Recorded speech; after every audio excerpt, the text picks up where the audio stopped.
ਅੱਜ 80 ਮੁਹੱਲਾ ਕਲੀਨਿਕਾਂ ਦਾ ਆਗਾਜ਼ ਕੀਤਾ ਜਾਵੇਗਾ।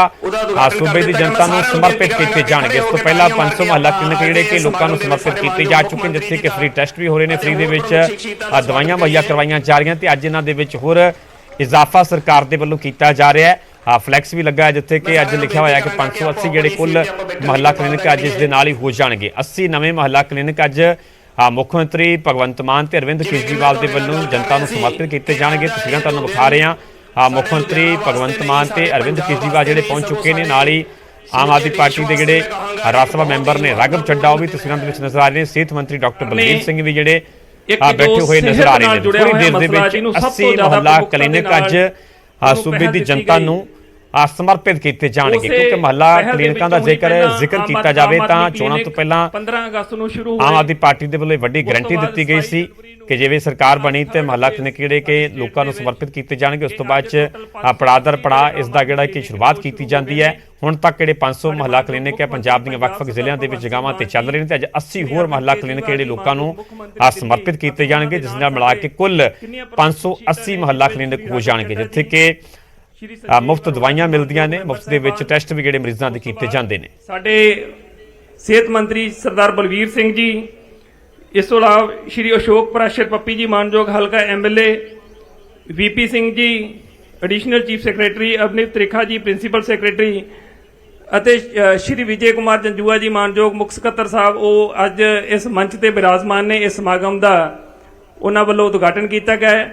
ਹੁਣ ਮੈਂ ਸਭ ਤੋਂ ਪਹਿਲਾਂ ਬੇਨਤੀ ਕਰਾਂਗਾ ਪੰਜਾਬ ਦੇ ਸਿਹਤ ਮੰਤਰੀ ਸਰਦਾਰ ਬਲਵੀਰ ਸਿੰਘ ਜੀ ਦਾ ਕਿ ਉਹ ਮੰਚ ਤੇ ਆਉਣ ਤੇ ਅੱਜ ਦੀਆਂ ਸਾਡੀਆਂ ਇਹਨਾਂ ਪ੍ਰਮੁੱਖ ਸ਼ਖਸੀਅਤਾਂ ਨੂੰ ਉਹਨਾਂ ਨੂੰ ਜੀ ਆਇਆਂ ਨੂੰ ਕਹਿਣ। ਸਰਦਾਰ ਬਲਵੀਰ ਸਿੰਘ ਜੀ ਮਾਨਯੋਗ ਸਿਹਤ ਮੰਤਰੀ ਪੰਜਾਬ ਸਰਕਾਰ।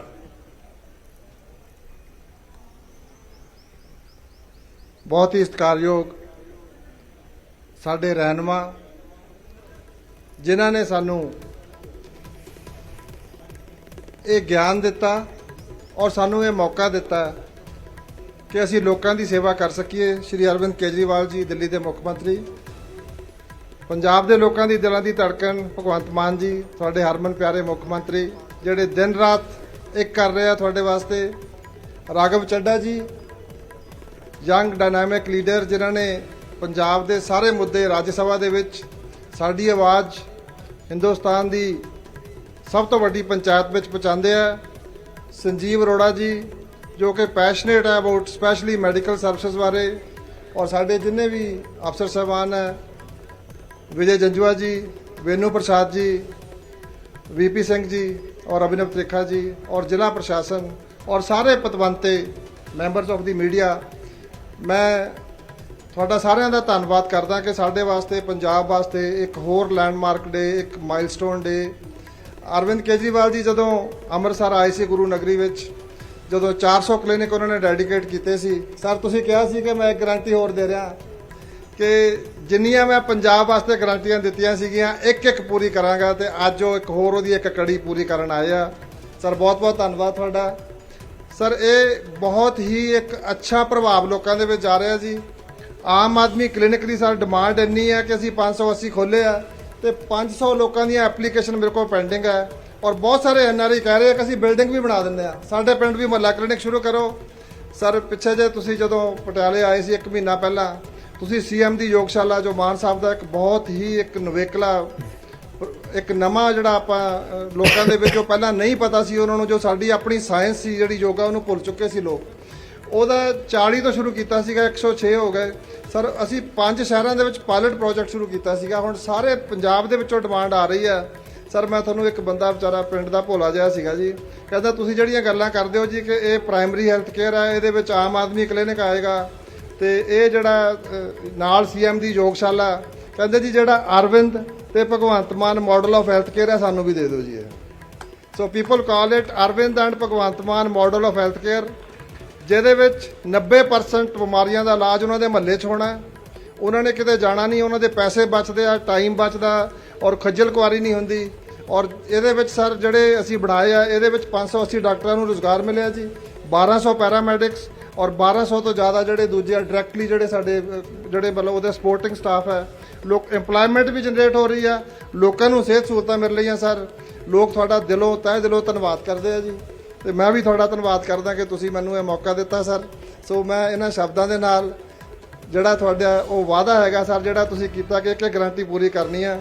ਜਿਹੜੇ ਸਿਹਤ ਮਹਿਕਮੇ ਦੀ ਆ ਜੀ, ਮੈਂ ਆਪਣੇ ਵੱਲੋਂ, ਆਪਣੇ ਪੂਰੇ ਡਿਪਾਰਟਮੈਂਟ ਵੱਲੋਂ, ਵਿਭਾਗ ਵੱਲੋਂ ਔਰ ਸਾਡੇ ਜਿਹੜੇ ਜ਼ਿਲ੍ਹਾ ਪ੍ਰਸ਼ਾਸਨ ਹੈ, ਸਾਡਾ ਇੱਕ ਜਿਹੜਾ ਹਸਪੀਟਲ ਦੇ ਵਿੱਚ ਸਾਡਾ ਸਫਾਈ ਸੇਵਕ ਤੋਂ ਲੈ ਕੇ ਸਾਡੇ ਡਾਇਰੈਕਟਰ ਹੈਲਥ ਸਰਵਿਸਿਜ਼ ਤੱਕ ਔਰ ਜਿਹੜੇ ਪ੍ਰਿੰਸੀਪਲ ਸੈਕਟਰੀ ਹੈਲਥ ਹੈ ਸਰ, ਅਸੀਂ ਸਾਰੇ ਦਿਨ ਰਾਤ ਮਿਹਨਤ ਕਰਾਂਗੇ ਸਰ। ਜਿਹੜੀਆਂ ਤੁਹਾਡੀਆਂ ਸਿਹਤ ਨਾਲ ਸੰਬੰਧਿਤ ਜਿੰਨੀਆਂ ਵੀ ਤੁਸੀਂ ਗਰੰਟੀਆਂ ਦਿੱਤੀਆਂ, ਅਸੀਂ ਇੱਕ ਇੱਕ ਪੂਰੀ ਕਰਾਂਗੇ। ਬਹੁਤ ਬਹੁਤ ਧੰਨਵਾਦ ਸਰ। ਇਹ ਸਨ ਸਰਦਾਰ ਬਲਵੀਰ ਸਿੰਘ ਜੀ, ਜਿਹੜੇ ਕਿ ਸਾਡੇ ਸਿਹਤ ਮੰਤਰੀ ਨੇ। ਉਹਨਾਂ ਨੇ ਭਾਵੇਂ ਕਿ ਇਕੱਲੇ ਆਪਣੇ ਸਮੇਂ ਨੂੰ ਦੇਖਦਿਆਂ ਆਪਣੇ ਵਿਭਾਗ ਬਾਰੇ ਗੱਲ ਕੀਤੀ ਹੈ, ਉਹਨਾਂ ਦੀਆਂ ਜੋ ਗਰੰਟੀਜ਼ ਸੀਗੀਆਂ ਉਹ ਕਿਵੇਂ ਪੂਰੀਆਂ ਕੀਤੀਆਂ। ਅਗਰ ਆਪਾਂ ਗੱਲ ਕਰੀਏ ਤਾਂ ਹਰੇਕ ਡਿਪਾਰਟਮੈਂਟ ਦੇ ਵਿੱਚ ਬਹੁਤ ਕੁਝ ਨਵਾਂ ਸ਼ੁਰੂ ਹੋਇਆ, ਸੋ ਸਾਰੇ ਆਪਾਂ ਜਾਣੂ ਹੀ ਆ। ਸੋ ਮੈਂ ਹੁਣ ਸੱਦਾ ਦੇਵਾਂਗਾ ਸਰਦਾਰ ਭਗਵੰਤ ਸਿੰਘ ਮਾਨ ਜੀ, ਸਾਡੇ ਮਾਨਯੋਗ ਵਿਜ਼ਨਰੀ ਮੁੱਖ ਮੰਤਰੀ ਪੰਜਾਬ, ਕਿ ਉਹ ਮੰਚ ਤੇ ਆਉਣ ਤੇ ਸਾਡੇ ਨਾਲ ਮੁਖਾਤਬ ਹੋਣ। ਸਰਦਾਰ ਭਗਵੰਤ ਸਿੰਘ ਮਾਨ ਜੀ। बहुत बहुत धन्यवाद। मंच ते सुशोभित आम आदमी पार्टी के नैशनल कन्वीनर ते out of the box ideas राजनीति दे विच इंट्रोड्यूस करने वाले, भारत की राजनीति नूं दशा ते दिशा देण वाले श्री अरविंद केजरीवाल साहब, मुख्यमंत्री दिल्ली। साडे कैबिनेट के साथी डॉक्टर बलवीर सिंह, जो कि बहुत मेहनत करते हैं कि लोगों की सेहत जिहड़ी है उहदे विच, सेहत प्रबंधां दे विच सुधार आवे तां सेहत दे विच सुधार आऊगा। इस तो इलावा साडे 2 राज्य सभा के मैंबर संजीव अरोड़ा जी, राघव चड्डा जी, सेंट्रल तो साडे MLA साहब पप्पी पराशर जी, चीफ सैकटरी साहब, प्रिंसीपल सैकटरी, लुधियाना जिले का सारा प्रशासन ते पुलिस प्रशासन, पत्रकार साहबान, वख-वख चैनलों के वख-वख मंचों के। ये कोई शक्ति प्रदर्शन नहीं हैगा, यह गारंटी प्रदर्शन है जो असी जदों अरविंद केजरीवाल जी के नाल पंजाब दे विच पूरे पंजाब के महल्ले च, पिंडां च, गलियां जा रहे सी, तां असी गारंटी दे रहे सी कि इलाज मुफ्त करांगे और इलाज क्वालिटी का इलाज होगा। असी गारंटी दी सी, तां विरोधी पार्टियां वाले कहंदे सी पैसे कित्थों आउणगे, ये एवें कहंदे है। असी उन्हां नूं दस्सिया नहीं पैसे कित्थों आउणगे, क्योंकि सानूं पता सी पैसे इन्हां चों ही आउणगे। सो जो भ्रिष्टाचारी नूं फड़दे आ, बहुत सारे पैसे खजाने च आउंदे आ, ते ओही तुहानूं असी महल्ला क्लीन राहीं, स्कूलां राहीं वापस दिंदे आ। बिजली के बिल 0 हो गए, ये मनते नहीं सी, कहते नहीं हो सकते। असी कहा कोई गल नहीं, तुसीं साडे ते छड्डो, क्योंकि अरविंद केजरीवाल जी ने दिल्ली दे विच कीते होए सी, तो इन्हां कोले तजर्बा सी, इन्होंने सानूं दसता वो तजर्बा। असी बिजली इत्थे 87% घरां नूं बिजली का बिल 0 आउंदा है, ते बिजली बोर्ड नूं भी 1 रुपया भी करजे च नहीं रहण दित्ता। सारा पैसा जिन्ना भी सबसिडी का 1 साल का पैसा बनता है, 26 सालां च पहली बार होया कि असी वापस कीता। आने वाले दिनों के भी ना असी इंडस्ट्री नूं कट लावांगे। पहला इंडस्ट्री नूं कह दित्ता जांदा सी हफ्ते चो 2 दिन कट लाओ, मंगलवार ते वीरवार बंद करो अपनियां फैक्ट्रियां। ते ना ही घरां च आउंदी सी बिजली पूरी, ते ना ही खेतां च आउंदी सी। हुण ना घरेलू सैक्टर च कट लग रहा है, ना खेतां च कट लग रहा है, ते ना ही असी किसी फैक्ट्री वाले नूं कह रहे हैं, क्योंकि असी बिजली बोर्ड दे विच बहुत सारे सुधार किए ने। असी अपनी कोले की खान पचरंगा पछवाड़ा जिहड़ी कोल माइन है झारखंड चो चलाई, 2015 तो बंद पई सी, एवें जान के बंद की हुई सी ताकि दूजियां तो कोला लईए तो उहदे विचों हिस्सा लईए। असी वो चला ली। पत्रकार बैठे ने, आम तौर पर साल क पहला इन्हां दी खबरां दे विच इन्हां दिनां च इह हुंदा सी पंजाब च हनेरा छाउण दे चांस, फलाने थर्मल प्लांट च बचा 15 घंटिਆਂ ਦਾ ਕੋਲਾ, आ खबर ਹੁੰਦੀਆਂ ਸੀ। ਹੁਣ ਤੁਹਾਨੂੰ आ खबर ਲਾਉਣ ਦੀ ਲੋੜ नहीं पई, ना ही पैनी है। मैं ਤੁਹਾਨੂੰ दस देना, अज भी मैं अपडेट लेना सारी बिजली बोर्ड तो, अज साडे कोल 37 दिन का कोला पिया, अजे भी अज 37 दिन का। सो इस करके आ जिहड़े मुहल्ला क्लीनिक अरविंद केजरीवाल जी ने सोचा सी, ਜਿਸ ਵੇਲੇ ਇਹਨਾਂ ਨੇ ਰਾਮਲੀਲਾ ਗਰਾਊਂਡ ਦੇ ਵਿੱਚ ਭ੍ਰਿਸ਼ਟਾਚਾਰ ਵਿਰੋਧੀ ਇੱਕ ਲਹਿਰ ਉਠਾਈ, ਉਹ ਲਹਿਰ ਬਾਅਦ 'ਚ ਕਾਫਲਾ ਬਣੀ, ਤਾਂ ਦਿੱਲੀ ਦੇ ਲੋਕਾਂ ਨੇ ਯਕੀਨ ਕੀਤਾ, ਤਾਂ ਇਹਨਾਂ ਨੇ ਸਭ ਤੋਂ ਪਹਿਲਾਂ ਇਲਾਜ ਵਾਲੇ ਪਾਸੇ ਤੇ ਐਜੂਕੇਸ਼ਨ ਵਾਲੇ ਪਾਸੇ ਧਿਆਨ ਦਿੱਤਾ। ਹਸਪਤਾਲਾਂ ਦਾ ਬੁਰਾ ਹਾਲ ਸੀ, ਦਿੱਲੀ ਦੇ ਹਸਪਤਾਲਾਂ ਦਾ, ਸਕੂਲਾਂ ਦਾ ਹੋਰ ਵੀ ਬੁਰਾ ਹਾਲ ਸੀ। ਅਫਸਰ ਇੱਥੋਂ ਤੱਕ ਕਹਿੰਦੇ ਸੀ ਕਿ ਜੀ ਛੱਡੋ ਪਰੇ, 90% ਸਕੂਲ ਖਰਾਬ ਨੇ, ਹੁਣ ਬੰਦ ਹੀ ਕਰ ਦਿਓ। ਇਹ ਕਹਿੰਦੇ ਨਹੀਂ, ਆਪਾਂ ਠੀਕ ਕਰਾਂਗੇ। ਅੱਜ ਦਿੱਲੀ ਦੇ ਸਰਕਾਰੀ ਸਕੂਲਾਂ ਦੀ ਪੜ੍ਹਾਈ ਪ੍ਰਾਈਵੇਟ ਤੋਂ ਉੱਪਰ ਹੈ। 99.7% ਰਿਜ਼ਲਟ ਆਉਂਦੇ ਆ ਦਿੱਲੀ ਦੇ ਸਰਕਾਰੀ ਸਕੂਲਾਂ ਦੇ। ਹੁਣ ਦਿੱਲੀ ਦੇ ਵਿੱਚ ਜਿਹੜੀਆਂ ਸਿਫਾਰਿਸ਼ਾਂ ਨੇ ਉਹ ਪ੍ਰਾਈਵੇਟ ਸਕੂਲ ਐਡਮਿਸ਼ਨ ਵਾਸਤੇ ਨਹੀਂ, ਉਹ ਸਰਕਾਰੀ ਸਕੂਲ ਦੀ ਐਡਮਿਸ਼ਨ ਵਾਸਤੇ ਲਾਉਣੀਆਂ ਪੈਂਦੀਆਂ, ਕਿਉਂਕਿ ਪੜ੍ਹਾਈ ਇੰਨੀ ਵਧੀਆ ਹੋ ਗਈ, ਮਾਪਿਆਂ ਦਾ ਯਕੀਨ ਬਣ ਗਿਆ, ਲੱਖਾਂ ਬੱਚੇ ਪ੍ਰਾਈਵੇਟ ਚੋਂ ਹਟਾ ਕੇ ਸਰਕਾਰੀ ਚਲਾਤੇ। ਜਦੋਂ ਨੀਅਤ ਸਾਫ਼ ਹੋਵੇ ਸਭ ਕੁਝ ਹੋ ਜਾਂਦਾ ਹੈ। ਇਸੇ ਤਰ੍ਹਾਂ ਇਹਨਾਂ ਨੇ ਇਲਾਜ 'ਚ ਕੀਤਾ, ਮੁਹੱਲਾ ਕਲੀਨਿਕ ਖੋਲ੍ਹਤੇ। ਦਿੱਕਤਾਂ ਬਹੁਤ ਆਈਆਂ, ਪਰ ਇਹਨਾਂ ਨੇ ਦ੍ਰਿੜ ਇਰਾਦੇ ਨਹੀਂ ਛੱਡੇ। ਮੁਹੱਲਾ ਕਲੀਨਿਕ ਖੁੱਲ੍ਹ ਗਏ, ਦਵਾਈਆਂ ਫ੍ਰੀ ਮਿਲਣ ਲੱਗ ਗਈਆਂ। ਪੈਰਾਸੀਟਾਮੋਲ ਤੋਂ ਲੈ ਕੇ ਦਿੱਲੀ ਦੇ ਸਰਕਾਰੀ ਹਸਪਤਾਲਾਂ 'ਚ ਵੱਡੇ ਤੋਂ ਵੱਡਾ ਆਪਰੇਸ਼ਨ ਵੀ ਫ੍ਰੀ ਹੈ। ਫੇਰ ਪੁੱਛਿਆ ਉਹਨਾਂ ਨੇ, ਬੀਜੇਪੀ ਵਾਲਿਆਂ ਨੇ, ਪੈਸੇ ਕਿੱਥੋਂ ਆਉਣਗੇ? ਪੈਸੇ ਕਿੱਥੋਂ ਆਏ? ਜਿਹੜੇ 350 ਕਰੋੜ ਦੇ ਅੰਦਾਜ਼ਨ ਲਾਏ ਹੋਏ ਸੀ ਵੀ ਇੰਨੀ ਲਾਗਤ ਆਊਗੀ ਆ ਓਵਰਬ੍ਰਿਜ ਬਣਾਉਣ ਤੇ, ਨਵੇਂ ਯੰਗ ਮੁੰਡੇ ਇੰਜੀਨੀਅਰ ਬੁਲਾਏ ਕੇਜਰੀਵਾਲ ਸਾਹਿਬ ਨੇ ਕਿ ਨਵੇਂ ਨਕਸ਼ੇ ਬਣਾਓ। ਉਹੀ ਜਿਹੜਾ 350 ਕਰੋੜ ਚ ਪੁਲ ਬਣਦਾ ਸੀ ਉਹ 200 ਕਰੋੜ ਚ ਬਣਾਤਾ। 150 ਕਰੋੜ ਦੀਆਂ ਦਵਾਈਆਂ ਸਾਰੀ ਦਿੱਲੀ ਨੂੰ ਮੁਫਤ ਕਰਤੀਆਂ। ਨੀਅਤ ਸਾਫ਼ ਹੋਣੀ ਚਾਹੀਦੀ ਹੈ। ਔਰ ਅਸੀਂ ਇਸ ਗੱਲੋਂ ਹੋਰ ਵੀ ਲੱਕੀ ਹਾਂ ਕਿ ਸਾਡਾ ਜਿਹੜਾ ਪ੍ਰਧਾਨ ਹੈ ਸਾਡੀ ਪਾਰਟੀ ਦਾ, ਤਾਂ ਨੈਸ਼ਨਲ ਪਾਰਟੀ ਬਣ ਗਈ ਹੁਣ, ਤਾਂ ਸਾਡਾ ਨੈਸ਼ਨਲ ਪ੍ਰਧਾਨ ਜਿਹੜਾ ਹੈ ਉਹ ਇਨਕਮ ਟੈਕਸ ਦਾ ਕਮਿਸ਼ਨਰ। ਇਨਕਮ ਟੈਕਸ ਦੇ ਕਮਿਸ਼ਨਰ ਨੂੰ ਤਾਂ ਸਾਰਾ ਪਤਾ ਹੁੰਦਾ ਹੈ ਪੈਸਾ ਲਿਆਉਣਾ ਕਿੱਧਰ ਦੀ ਹੈ, ਲਾਉਣਾ ਕਿੱਥੇ ਹੈ, ਲੋਕਾਂ ਦਾ ਭਲਾ ਕਿਵੇਂ ਕਰਨਾ। ਉਹਨਾਂ ਨੂੰ ਕਹਿੰਦੇ ਕੇਜਰੀਵਾਲ, ਹੁਣ ਮੈਨੂੰ ਵੀ ਇਹੀ ਕਹਿਣ ਲੱਗੇ ਸਰ, ਉਹੀ ਗਾਣਾ ਮੈਨੂੰ ਪੈਣ ਲੱਗ ਗਿਆ ਕਿ ਕੇਜਰੀਵਾਲ ਤੇ ਭਗਵੰਤ ਮਾਨ ਲੋਕਾਂ ਨੂੰ ਮੁਫਤ ਦੀ ਆਦਤ ਪਾਈ ਜਾਂਦੇ ਆ। ਬਿਜਲੀ ਮੁਫਤ, ਇਲਾਜ ਮੁਫਤ, ਪੜ੍ਹਾਈ ਮੁਫਤ, ਇਹ ਲੋਕਾਂ ਦੀਆਂ ਆਦਤਾਂ ਵਿਗਾੜੀ ਜਾਂਦੇ ਆ ਕਹਿੰਦੇ ਕੇਜਰੀਵਾਲ ਤੇ ਭਗਵੰਤ ਮਾਨ। ਅਸੀਂ ਇਹ ਕਹਿੰਦੇ ਆ ਵੀ ਲੀਡਰਾਂ ਨੂੰ ਨਹੀਂ ਬਿਜਲੀ ਫ੍ਰੀ। ਜੇ ਲੀਡਰਾਂ ਦੀ ਬਿਜਲੀ ਫ੍ਰੀ ਹੋ ਸਕਦੀ ਹੈ ਫਿਰ ਲੋਕਾਂ ਦੀ ਕਿਉਂ ਨਹੀਂ ਹੋ ਸਕਦੀ? ਲੀਡਰਾਂ ਦੇ ਨਹੀਂ ਇਲਾਜ ਫ੍ਰੀ, ਸਾਰੇ ਇਲਾਜ ਦਾ ਖਰਚਾ ਖਜ਼ਾਨੇ ਨੂੰ ਪੈਂਦਾ ਹੈ, ਤੇ ਜੇ ਲੀਡਰਾਂ ਦਾ ਇਲਾਜ ਫ੍ਰੀ ਹੋ ਸਕਦਾ ਹੈ ਲੋਕਾਂ ਦਾ ਇਲਾਜ ਕਿਉਂ ਨਹੀਂ ਫ੍ਰੀ ਹੋ ਸਕਦਾ? ਪਰ ਨੀਅਤ ਹੋਣੀ ਚਾਹੀਦੀ ਹੈ। ਅਸੀਂ ਤਾਂ ਕਰਾਂਗੇ ਜੀ। ਅਸੀਂ ਹੁਣ ਸਾਰੇ ਉਹ ਕੰਮ ਕਿ ਅਸੀਂ ਕੋਈ ਗਰੰਟੀਆਂ ਤਾਂ ਪੂਰੀਆਂ ਕਰਨੀਆਂ ਨੇ। ਕੁਝ ਇਹੋ ਜਿਹੇ ਕੰਮ ਕਰਤੇ ਜਿਹਦੀ ਗਰੰਟੀ ਵੀ ਨਹੀਂ ਦਿੱਤੀ ਸੀ। ਅਸੀਂ 7 ਪੈਨਸ਼ਨਾਂ ਲੈਂਦੇ ਸੀ ਐਮਐਲਏ। ਜਿੰਨੀ ਵਾਰੀ ਐਮਐਲਏ ਬਣ ਗਿਆ 60 ਤੋਂ 65,000 ਜੋੜ ਲਓ। ਕਈ ਐਮਐਲਏ ਨੂੰ ਹਾਰ ਕੇ ਫਾਇਦਾ ਸੀ, ਜੇ ਜਿੱਤਦੇ ਨੇ ਤਾਂ ਤਨਖਾਹ 85,000 ਹੈ, ਜੇ ਹਾਰਦੇ ਨੇ ਪੈਨਸ਼ਨ ਪੌਣੇ 4 ਲੱਖ ਹੈ। ਅਸੀਂ ਕਹੀ ਇੱਕ ਪੈਨਸ਼ਨ ਦੇਵਾਂਗੇ, ਲੈਣੀਆਂ ਲਓ, ਨਹੀਂ ਇਹ ਵੀ ਬੰਦ ਕਰ ਦਿਆਂਗੇ। 7 ਪੈਨਸ਼ਨਾਂ, ਲੋਕਾਂ ਨੂੰ ਤਨਖਾਹਾਂ ਨਹੀਂ ਮਿਲਦੀਆਂ। ਇੱਥੇ 6-6 ਹਜ਼ਾਰ ਤੇ ਮੁੰਡੇ ਕੰਮ ਕਰਦੇ ਆ ਸਾਡੇ, ਉਹ ਵੀ ਬੰਦ ਕੀਤਾ। ਪੈਸਾ ਆਇਆ ਖਜ਼ਾਨੇ 'ਚ 2.25%। ਅਰਵਿੰਦ ਜੀ 2.25% ਰਜਿਸਟਰੀ ਤੋਂ ਟੈਕਸ ਘਟਾਤਾ। 1 ਮਾਰਚ ਤੋਂ 31 ਮਾਰਚ ਤੱਕ 1 ਮਹੀਨੇ ਵਾਸਤੇ 350 ਕਰੋੜ ਰੁਪਈਆ ਖਜ਼ਾਨੇ 'ਚ ਵੱਧ ਆਇਆ। ਲੋਕਾਂ ਨੇ ਰਜਿਸਟਰੀਆਂ ਕਰਾ ਲੀਆਂ, ਪਾਵਰ ਆਫ ਟਰਨੀਆਂ ਤੇ ਜਿਹੜੇ ਬੈਠੇ ਸੀ ਉਹਨਾਂ ਰਜਿਸਟਰੀਆਂ ਕਰਾ ਲੀਆਂ। ਫਿਰ ਸਾਨੂੰ ਕਿਸਾਨਾਂ ਦੇ ਫੋਨ ਆਏ ਕਿ ਸਾਡੀਆਂ ਰਜਿਸਟਰੀਆਂ ਤਾਂ ਹਾੜੀ ਤੋਂ ਬਾਅਦ ਹੁੰਦੀਆਂ ਨੇ, ਕਣਕ ਤੋਂ ਬਾਅਦ। ਅਸੀਂ ਉਹਨੂੰ 30 ਅਪ੍ਰੈਲ ਤੱਕ ਵਧਾਤਾ। ਅਪ੍ਰੈਲ ਮਹੀਨੇ 'ਚ 500 ਕਰੋੜ ਰੁਪਇਆ ਜ਼ਿਆਦਾ ਆਇਆ ਜੀ ਖਜ਼ਾਨੇ 'ਚ। ਹੁਣ 15 ਮਈ ਤੱਕ ਦਾ ਐਦਾਂ ਹੁੰਦਾ ਜੀ।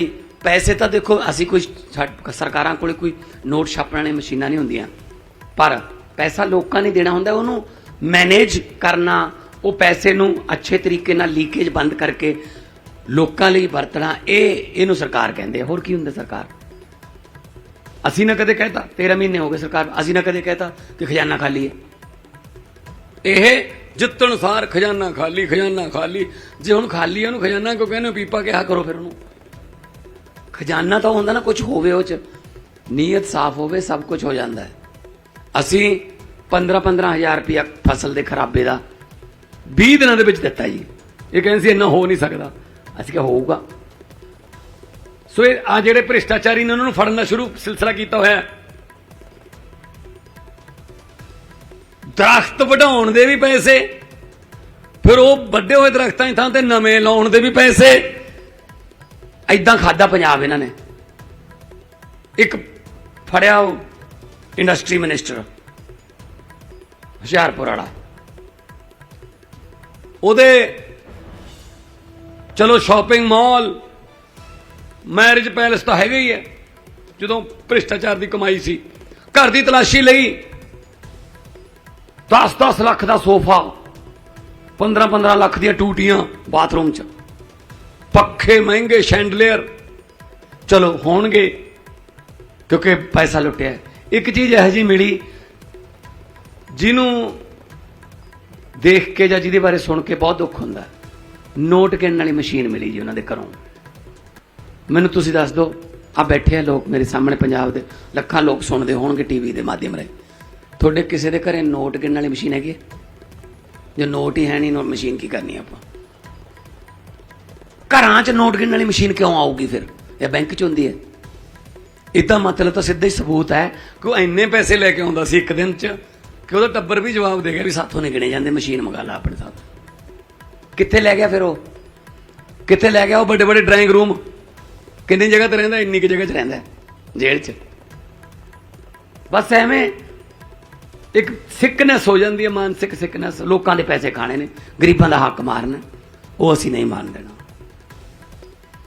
ਤੋ ਆ ਜਿਹੜੇ 580 ਹੋ ਗਏ ਅੱਜ ਮਹੱਲਾ ਕਲੀਨਿਕ, ਹੁਣ ਤੱਕ 25,25,000 ਤੋਂ ਜ਼ਿਆਦਾ, ਜਾਨੀ ਕਿ 25 ਲੱਖ ਤੋਂ ਜ਼ਿਆਦਾ ਲੋਕ ਮਹੱਲਾ ਕਲੀਨਿਕਾਂ 'ਚ ਆ ਕੇ ਠੀਕ ਹੋ ਕੇ ਆਪਣੇ ਘਰ ਵਾਪਸ ਜਾ ਚੁੱਕੇ ਨੇ। ਤੁਸੀਂ ਨਿਕਲੋ ਘਰੋਂ ਬਾਹਰ, ਤੁਹਾਡੇ ਘਰ ਦੇ 100 ਮੀਟਰ ਇੱਧਰਲੇ ਪਾਸੇ ਜਾਂ ਇੱਧਰਲੇ ਪਾਸੇ ਮਹੱਲਾ ਕਲੀਨਿਕ, ਆਮ ਆਦਮੀ ਕਲੀਨਿਕ ਹੈ। ਉੱਥੇ ਜਾਓ, ਡਾਕਟਰ ਬੈਠੇ ਨੇ, 41 ਕਿਸਮ ਦੇ ਟੈਸਟ ਨੇ, ਦਵਾਈਆਂ ਸਾਰੀਆਂ ਮੁਫਤ ਨੇ। ਲਿਆਓ ਦਵਾਈ, ਠੀਕ ਹੋ ਜਾਓ।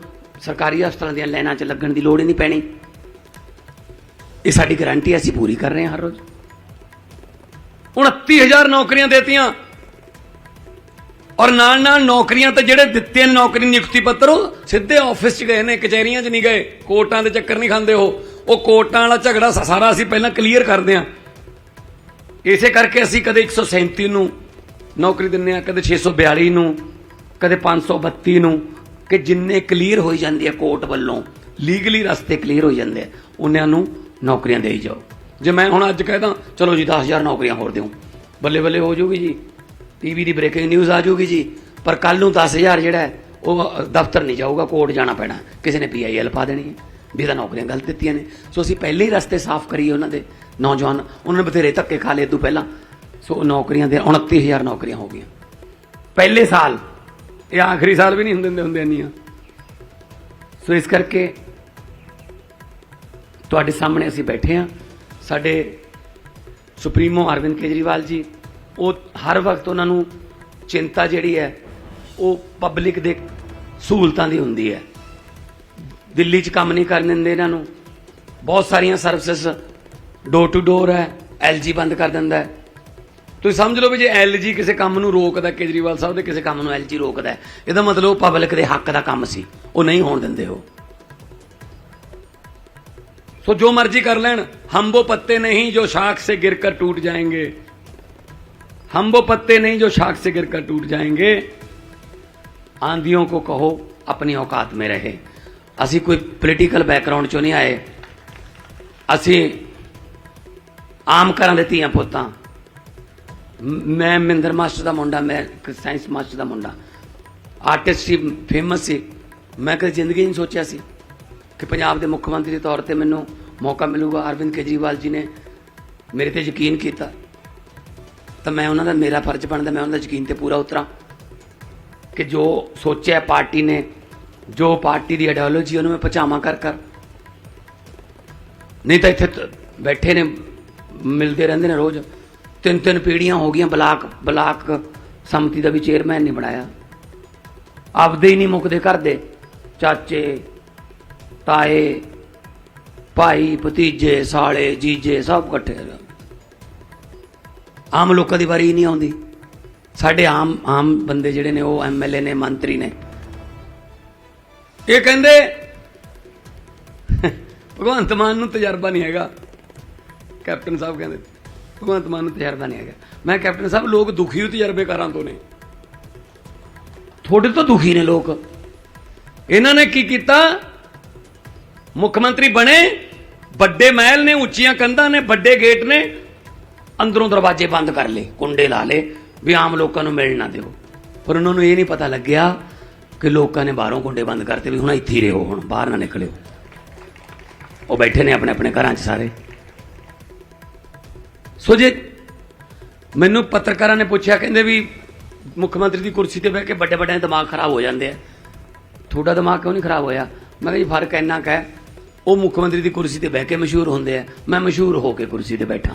ਮੈਨੂੰ ਕੋਈ TV ਤੇ ਆਉਣ ਦਾ ਚਾਅ ਨਹੀਂ, ਕੋਈ ਮੈਨੂੰ ਅਖਬਾਰ 'ਚ ਆਪਦਾ ਨਾਂ ਛਪਾਉਣ ਦਾ ਚਾਅ ਨਹੀਂ। ਇਹ ਚਾਅ ਤਾਂ ਮੈਂ ਪੂਰੇ ਕਰ ਚੁੱਕਿਆ। 17.5 ਸਾਲ ਦੀ ਉਮਰ 'ਚ ਤੁਸੀਂ ਮੈਨੂੰ ਸੁਪਰਸਟਾਰ ਬਣਾਤਾ ਸੀ।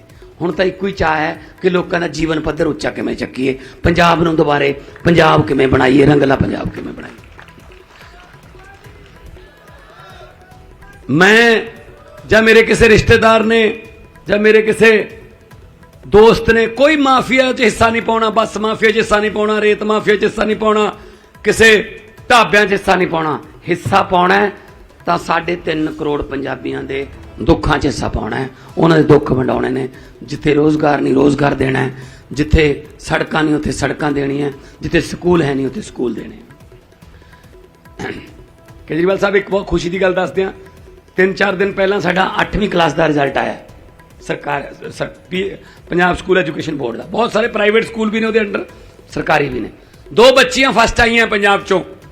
Senior secondary school girls Budhlada Mansa ਜ਼ਿਲ੍ਹੇ 'ਚ 2 ਬੱਚੀਆਂ, ਗਰੀਬ ਬੱਚੇ, ਇੱਕ ਸਾਈਕਲ ਤੇ ਜਾਂਦੀ ਹੈ, ਇੱਕ ਤੁਰ ਕੇ ਜਾਂਦੀ ਹੈ ਸਕੂਲ।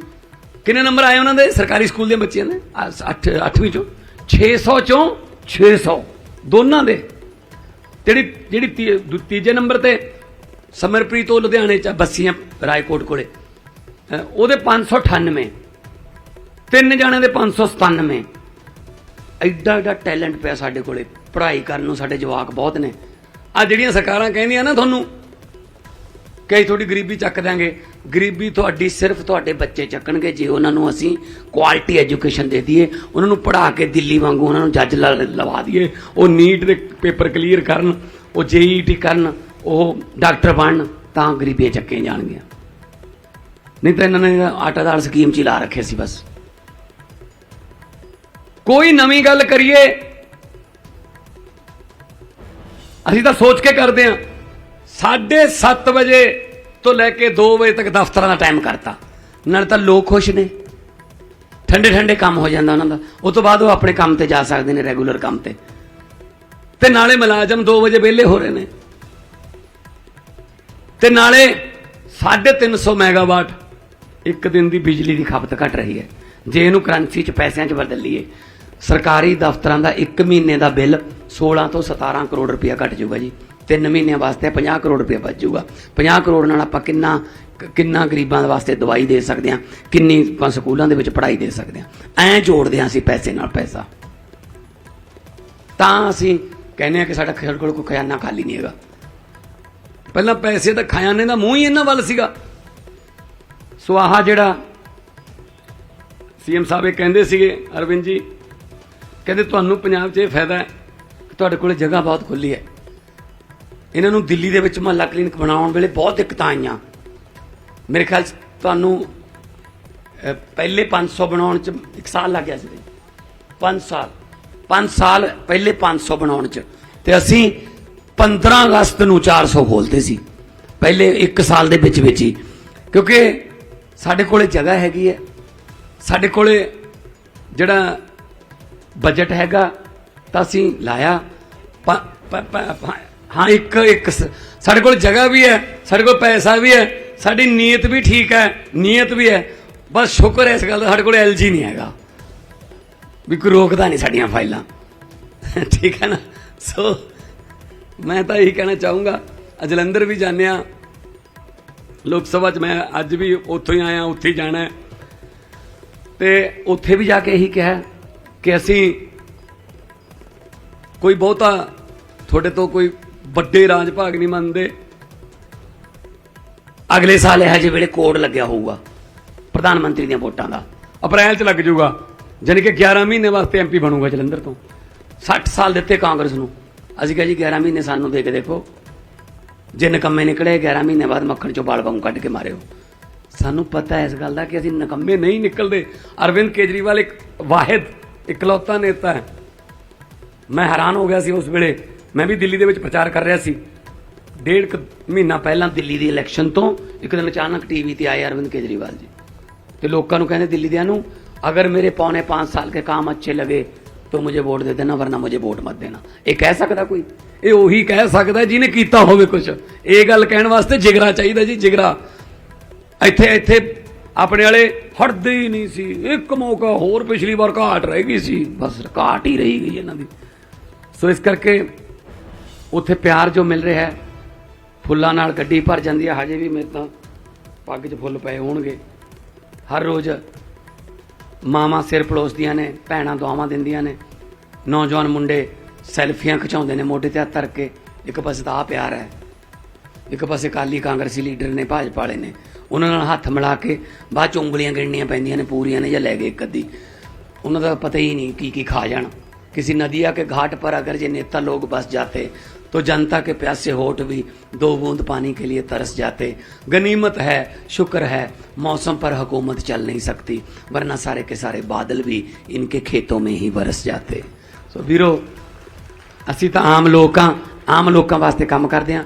परमात्मा अगे ही अरदास करते हैं दो टाइम कि परमात्मा कोई गलत फैसला ना करा ली, फाइलों ते साइन होण जिहदे नाल पंजाब तरक्की करे, चुल्हिਆਂ ਦੇ ਵਿੱਚ ਅੱਗ ਬਲੇ, ਕਿਸੇ ਦੇ ਕਬੀਲਦਾਰੀ ਲੀਹ ਤੇ ਚੜੇ। ਸੋ ਆ ਮੁਹੱਲਾ ਕਲੀਨਿਕ ਜਿਹੜੇ 580 ਨੇ, ਇਸ ਤੋਂ ਬਾਅਦ ਹੋਰ ਅਗਲੀ ਸ਼ਿਫਟ ਤਿਆਰ ਹੋਊਗੀ। ਜਿਉਂ-ਜਿਉਂ ਅਸੀਂ ਬਣਾਉਂਦੇ ਜਾਵਾਂਗੇ, ਇਹ ਲੋਕ ਅਰਪਣ ਕਰਦੇ ਜਾਵਾਂਗੇ ਤਾਂ ਕਿ ਲੋਕਾਂ ਦੀ ਸਿਹਤ ਦਾ ਸੁਧਾਰ ਹੋਵੇ। ਇਹਦੇ 'ਚ ਸਾਨੂੰ ਇੱਕ ਹੋਰ ਫਾਇਦਾ ਹੋਊਗਾ, ਨੌਕਰੀਆਂ ਤਾਂ ਦੇਣੀਆਂ ਨੇ, ਇਹਦੇ ਨਾਲ ਰੋਜ਼ਗਾਰ ਤਾਂ ਵਧੂਗਾ ਹੀ। ਸਾਡੇ ਕੋਲੇ ਕੰਪਿਊਟਰ ਦੇ ਵਿੱਚ ਸਾਰੇ ਪੰਜਾਬ ਦਾ ਡਾਟਾ ਆ ਜਾਊਗਾ। ਸਾਨੂੰ ਇਹ ਪਤਾ ਲੱਗ ਜਾਊਗਾ ਪੰਜਾਬ ਦੇ ਕਿਹੜੇ ਹਿੱਸੇ 'ਚ, ਕਿਹੜੇ ਖਿੱਤੇ 'ਚ ਕਿਹੜੀ ਬਿਮਾਰੀ ਜ਼ਿਆਦਾ ਫੈਲ ਰਹੀ ਹੈ। ਹਾਈਪਰਟੈਂਸ਼ਨ ਵਾਲੇ ਕਿੰਨੇ ਕੇਸ ਆ ਰਹੇ ਨੇ, ਹੈਪੇਟਾਈਟਸ ਸੀ ਵਾਲੇ ਕਿੰਨੇ ਆ ਰਹੇ ਨੇ, ਬੱਚਿਆਂ 'ਚ ਕਿਹੜੀ ਬਿਮਾਰੀ ਜ਼ਿਆਦਾ ਫੈਲ ਰਹੀ ਹੈ। ਉਹਦੇ ਨਾਲ ਫਿਰ ਸਾਨੂੰ ਰਿਸਰਚ ਵੀ ਕਰ ਸਕਦੇ ਹਾਂ ਅਸੀਂ, ਤੇ ਜਿਹੜੇ ਇਲਾਕੇ 'ਚ ਕੋਈ ਜ਼ਿਆਦਾ ਬਿਮਾਰੀ ਹੈ ਉਹਦੇ ਸਪੈਸ਼ਲਿਸਟ ਡਾਕਟਰ ਜਾਂ ਹਸਪੀਟਲ ਵੀ ਖੋਲ੍ਹ ਸਕਦੇ ਹਾਂ। ਇਹ ਫਾਇਦਾ ਇਸ ਗੱਲ ਦਾ ਹੋਊਗਾ। ਸੋ ਮੈਂ ਜ਼ਿਆਦਾ ਟਾਈਮ ਨਹੀਂ ਲੈਣਾ, ਕਿਉਂਕਿ ਅਰਵਿੰਦ ਜੀ ਨੇ, ਆਪਾਂ ਤਾਂ ਹਰ ਰੋਜ਼ ਬੋਲਦੇ ਰਹਿੰਦੇ ਹਾਂ। ਆ ਪੱਤਰਕਾਰ ਭਰਾ ਬੈਠੇ ਨੇ, ਇਹਨਾਂ ਨੂੰ ਪੁੱਛ ਲਓ ਸਰ 10 ਸਾਲਾਂ 'ਚ ਇੰਨਾ ਕਿਸੇ ਮੁੱਖ ਮੰਤਰੀ ਨੇ ਇਹਨਾਂ ਨਾਲ ਪ੍ਰੈਸ ਕਾਨਫਰੰਸ ਜਾਂ ਵਾਰਤਾ ਨਹੀਂ ਕੀਤੀ ਜਿੰਨੀ ਅਸੀਂ 10 ਦਿਨਾਂ 'ਚ ਕਰ ਲੈਂਦੇ ਹਾਂ। ਹਰ ਰੋਜ਼ ਇਹਨਾਂ ਨਾਲ ਗੱਲ ਹੁੰਦੀ ਹੈ। ਕਿਸੇ ਵੀ ਛੋਟੇ ਮੋਟੇ ਸਵਾਲ ਦਾ ਵੀ ਜਵਾਬ ਮੈਂ ਆਪ ਦੇ ਕੇ ਜਾਂਦਾ। ਮੈਨੂੰ ਕਹਿ ਦਿੰਦੇ ਨੇ ਕਈ ਵਾਰੀ, ਕਹਿੰਦੇ ਪ੍ਰੋਟੋਕੋਲ ਹੈ। ਮੈਂ ਕੀ ਹੈ ਜੀ? ਕਹਿੰਦੇ ਵਿਧਾਨ ਸਭਾ 'ਚ ਤੁਸੀਂ ਹਰ ਸਵਾਲ ਦਾ ਜਵਾਬ ਨਾ ਦਿਆ ਕਰੋ ਆਪ ਖੜੇ ਹੋ ਕੇ।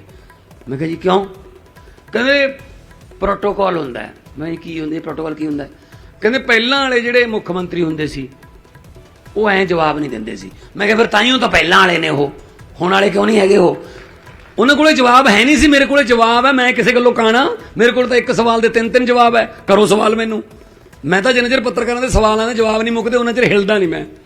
ਸੋ ਇਸ ਕਰਕੇ, ਕਿਉਂਕਿ ਅਸੀਂ ਸੱਚੇ ਹਾਂ, ਸੱਚ ਬੋਲਣ ਦਾ ਇੱਕੋ ਹੀ ਫਾਇਦਾ ਹੁੰਦਾ ਹੈ ਕਿ ਉਹਨੂੰ ਇੱਕ ਵਾਰੀ ਬੋਲ ਕੇ ਦੁਬਾਰਾ ਯਾਦ ਨਹੀਂ ਰੱਖਣਾ ਪੈਂਦਾ। ਜਿੱਥੇ ਬੋਲੋਗੇ ਸੱਚ ਹੀ ਬੋਲੋਗੇ, ਝੂਠ ਬੋਲ ਕੇ ਯਾਦ ਰੱਖਣਾ ਪੈਂਦਾ ਪਿਛਲੇ ਸਾਲ ਕੀ ਕਹਿ ਕੇ ਗਏ ਸੀ ਬਈ, ਠੀਕ ਹੈ ਨਾ। ਸੋ ਇਸ ਕਰਕੇ ਮੈਂ ਆਉਂਦੀਆਂ ਨੇ ਉਹਨਾਂ ਦੀਆਂ ਵੀਡੀਓਆਂ, ਇੱਕ ਦੇ ਵਿੱਚ ਕੈਪਟਨ ਸਾਹਿਬ ਨੂੰ ਗਾਲਾਂ ਕੱਢੀਆਂ, ਦੂਜੇ ਕਹਿੰਦੇ ਬਹੁਤ ਸੰਜੀਦਾ ਬੰਦਾ ਹੈ, ਬਹੁਤ ਕਮਾਲ ਬੰਦਾ ਹੈ। ਆ ਜਿਹੜੇ ਪਾਰਟੀਆਂ ਬਦਲਦੇ ਹਰ ਰੋਜ਼, ਉਹਨਾਂ ਦੀ ਗੱਲ ਕਰਦਾ ਮੈਂ। ਸੋ ਇਸ ਕਰਕੇ ਉਹਨਾਂ ਤੇ ਕੋਈ ਯਕੀਨ ਨਾ ਕਰਿਓ। ਆਮ ਆਦਮੀ ਪਾਰਟੀ ਤੁਹਾਡੀ ਆਪਦੀ ਪਾਰਟੀ ਹੈ, ਘਰ ਦੀ ਪਾਰਟੀ ਹੈ। ਤੁਸੀਂ ਇਹਨੂੰ ਆਪਦੀ ਪਾਰਟੀ ਮੰਨ ਕੇ ਸਾਨੂੰ ਐਡਾ ਵੱਡਾ ਫਤਵਾ ਦਿੱਤਾ ਤੇ ਅਸੀਂ ਦਿਨ ਰਾਤ ਇਹੀ ਕੋਸ਼ਿਸ਼ ਲੱਗੇ ਹੁੰਦੇ ਹਾਂ ਕਿ ਪੰਜਾਬ ਦੀ ਭਲਾਈ ਹੋ ਜਾਏ। ਮੈਂ अखीर ਦੇ ਵਿੱਚ यही कहूँगा कि लोगों को अक्सर कहते सुना है, जिंदा रहे तो फिर मिलेंगे, लेकिन इस दिल ने कहा है मिलते रहे तो जिंदा रहेंगे। बहुत बहुत धन्यवाद, बहुत बहुत ਮਿਹਰਬਾਨੀ ਸਾਰਿਆਂ ਨੂੰ, ਬਹੁਤ ਬਹੁਤ ਮੁਬਾਰਕਾਂ। ਅੱਜ ਜਗ੍ਹਾ ਤੇ ਅੱਜ ਇੱਥੋਂ ਲੁਧਿਆਣੇ 'ਚ ਤਾਂ ਅਸੀਂ ਉਦਘਾਟਨ ਕਰਤਾ, ਵਰਚੁਅਲ ਵੀ ਜਗ੍ਹਾ ਦੇ ਵਿੱਚ ਅੱਜ ਜਿਹੜੇ ਮੁਹੱਲਾ ਕਲੀਨਿਕ, ਕਿਤੇ ਨਿਹਾਲ ਸਿੰਘ ਵਾਲਾ ਹਲਕੇ 4 ਖੁੱਲ੍ਹ ਰਹੇ ਨੇ, ਕਿਤੇ 5 ਖੁੱਲ੍ਹ ਰਹੇ ਨੇ, ਕਿਤੇ 7 ਖੁੱਲ੍ਹ ਰਹੇ ਨੇ। ਅੱਜ 80 ਜਿਹੜੇ ਨਵੇਂ ਐਡ ਹੋਏ ਨੇ। ਸੋ ਮੈਂ ਡਾਕਟਰ ਸਾਹਿਬ ਨੂੰ ਵੀ ਮੁਬਾਰਕਬਾਦ ਦਿੰਦਾ ਔਰ ਸਾਰੇ ਪਾਰਟੀ ਦੇ ਅਹੁਦੇਦਾਰ ਸਾਹਿਬਾਨ ਜਿਨ੍ਹਾਂ ਨੇ ਮਿਹਨਤ ਕੀਤੀ, ਪ੍ਰਸ਼ਾਸਨ ਦਾ ਵੀ ਬਹੁਤ ਬਹੁਤ ਧੰਨਵਾਦ ਕਰਦਾ। ਬਹੁਤ ਮਿਹਰਬਾਨੀ। ਸਮਾਗਮ ਸ਼ੁਰੂ ਹੋਣ ਤੋਂ ਪਹਿਲਾਂ ਤੁਹਾਨੂੰ ਬੇਨਤੀ ਕੀਤੀ ਸੀ ਕਿ ਆਪਾਂ ਅਨੁਸ਼ਾਸਨ ਦੇ ਵਿੱਚ ਰਹਿਣਾ, ਤੇ ਉਹ ਤਾੜੀਆਂ ਅਨੁਸ਼ਾਸਨ ਦੇ ਵਿੱਚ ਨਹੀਂ ਆਉਂਦੀਆਂ, ਤੁਸੀਂ ਖੁੱਲ੍ਹ ਕੇ ਮਾਰ ਸਕਦੇ ਹੋ। ਸਾਡੇ ਮਾਣਯੋਗ ਮੁੱਖ ਮੰਤਰੀ ਸਾਹਿਬ ਸਾਡੇ ਵਾਸਤੇ ਇੰਨੇ ਸੋਹਣੇ ਸ਼ਬਦ ਤੇ ਆਪਣਾ ਵਿਜ਼ਨ ਸਾਡੇ ਨਾਲ ਕਲੀਅਰ ਕਰਕੇ ਗਏ ਨੇ। ਉਸ ਤੋਂ ਬਾਅਦ ਸਾਡੇ ਮਾਣਯੋਗ ਸ਼੍ਰੀ ਅਰਵਿੰਦ ਕੇਜਰੀਵਾਲ ਜੀ, ਮਾਣਯੋਗ ਮੁੱਖ ਮੰਤਰੀ ਦਿੱਲੀ, ਸਾਡੇ ਮੁੱਖ ਮੰਤਰੀ ਸਾਹਿਬ ਉਹਨਾਂ ਤੋਂ ਰੋਸ਼ਨੀ ਲੈਂਦੇ ਨੇ ਤੇ ਸਾਡੇ ਪੰਜਾਬ ਨੂੰ ਉਹਨਾਂ ਨੇ ਚਮਕਣ ਲਾਤਾ। ਸੋ ਹੁਣ ਅਸੀਂ ਉਹਨਾਂ ਦੇ ਵਿਚਾਰ ਸੁਣਨ ਵਾਸਤੇ ਬੜੇ ਉਤਾਵਲੇ ਸੀ। ਅੱਜ ਸਾਡੇ ਵਾਸਤੇ ਮੁਬਾਰਕ ਸਮਾਂ ਕਿ ਉਹ ਆਪਣਾ ਰੁਝੇਵਿਆਂ ਭਰੀ ਜ਼ਿੰਦਗੀ 'ਚੋਂ ਟਾਈਮ ਕੱਢ ਕੇ ਸਾਡੇ ਵਾਸਤੇ ਇੱਥੇ ਆਏ ਨੇ ਲੁਧਿਆਣੇ ਦੇ ਵਿੱਚ, ਖਾਸ ਕਰਕੇ ਉਸ ਇਲਾਕੇ ਵਿੱਚ ਆਏ ਨੇ। ਭੀੜਭਾੜ ਵਾਲਾ ਇਲਾਕਾ ਹੈ ਤੇ ਕਾਫੀ ਹਾਈ ਡੈਂਸਿਟੀ ਪਾਪੂਲੇਸ਼ਨ ਆ, ਫਿਰ ਵੀ ਉਹਨਾਂ ਨੇ ਇਹ ਚੁਣਿਆ ਕਿ ਵੱਧ ਤੋਂ ਵੱਧ ਲੋਕਾਂ ਦੇ ਮੁਖਾਤਬ ਹੋ ਸਕੀਏ। ਹੁਣ ਮੈਂ ਬੇਨਤੀ ਕਰਾਂਗਾ ਸ਼੍ਰੀ ਅਰਵਿੰਦ ਕੇਜਰੀਵਾਲ ਜੀ, ਮਾਣਯੋਗ ਮੁੱਖ ਮੰਤਰੀ ਦਿੱਲੀ, ਕਿ ਉਹ ਮੰਚ ਤੇ ਆਉਣ ਤੇ ਆਪਣੇ ਮੁਬਾਰਕ ਸ਼ਬਦ ਸਾਡੇ ਨਾਲ ਸਾਂਝੇ ਕਰਨ। ਸ਼੍ਰੀ ਅਰਵਿੰਦ ਕੇਜਰੀਵਾਲ ਜੀ, ਮਾਣਯੋਗ ਮੁੱਖ ਮੰਤਰੀ ਦਿੱਲੀ।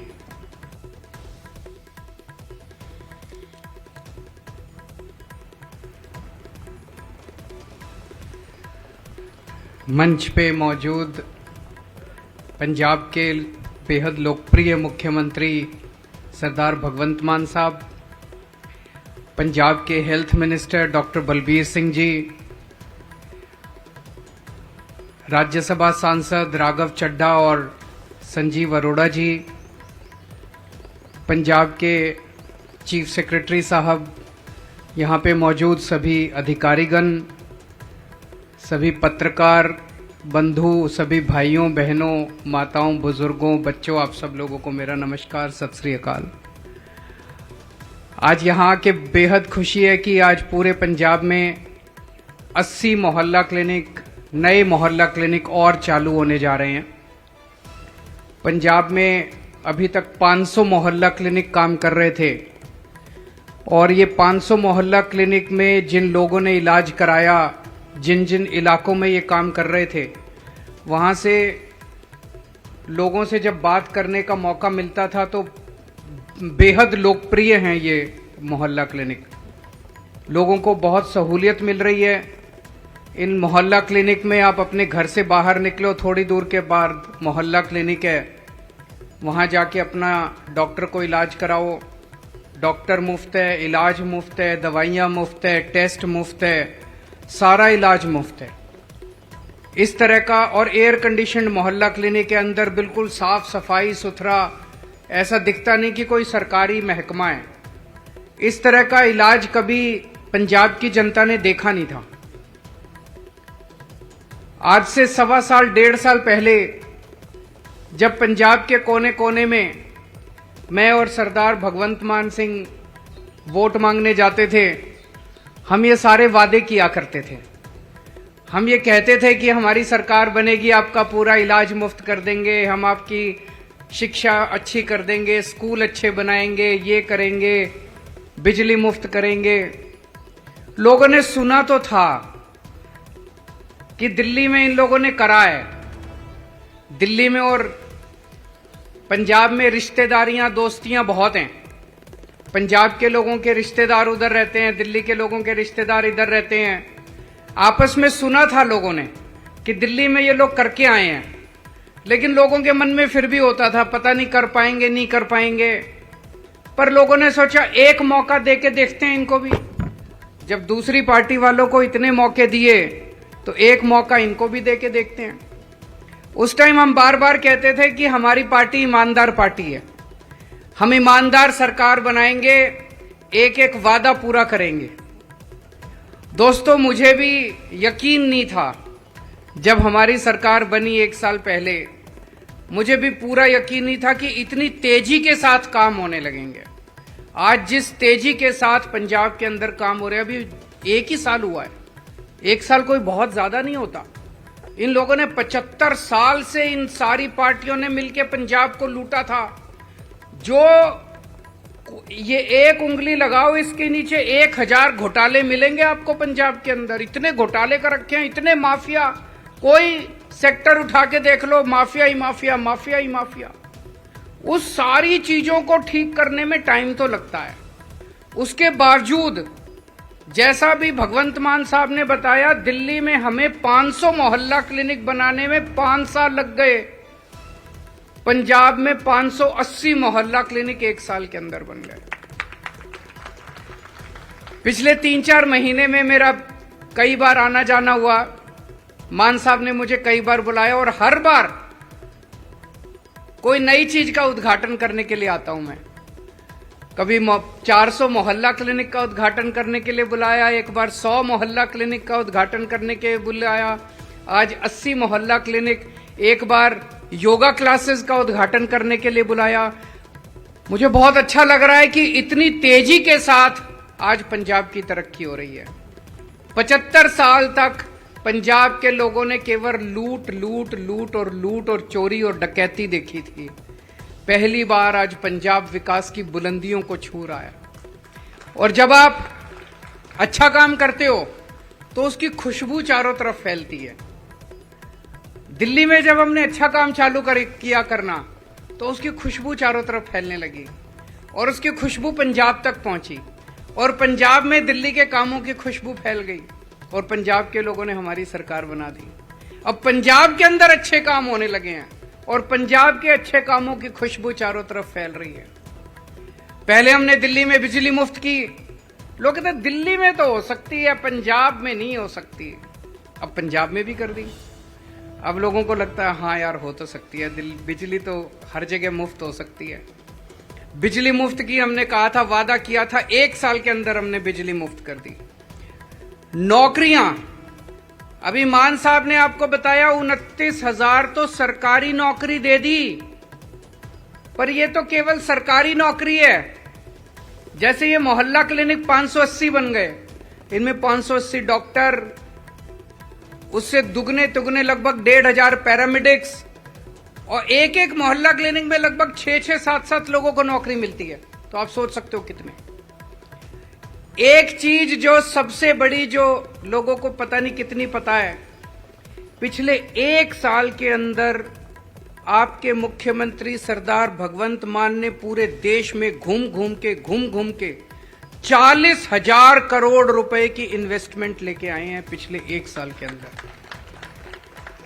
और ये कोई फर्जी पहले जैसे देखा करते थे, बड़े बड़े हर राज्य करता है इन्वेस्ट, जैसे इन्वेस्ट पंजाब होता है, यहाँ पे इन्वेस्ट गुजरात, इन्वेस्ट फलाना, गुजरात इन्वेस्टमेंट, महाराष्ट्र, हर एक राज्य के अंदर नौटंकी होती है। वो नौटंकी होती है, मैं जानबूझ के ये शब्द इस्तेमाल कर रहा हूं, वो नौटंकी होती है। उसमें MOU साइन होते हैं, पैसा नहीं आता, नौकरी नहीं मिलती, रोजगार नहीं मिलता, इंडस्ट्री नहीं आती, MOU होते हैं केवल।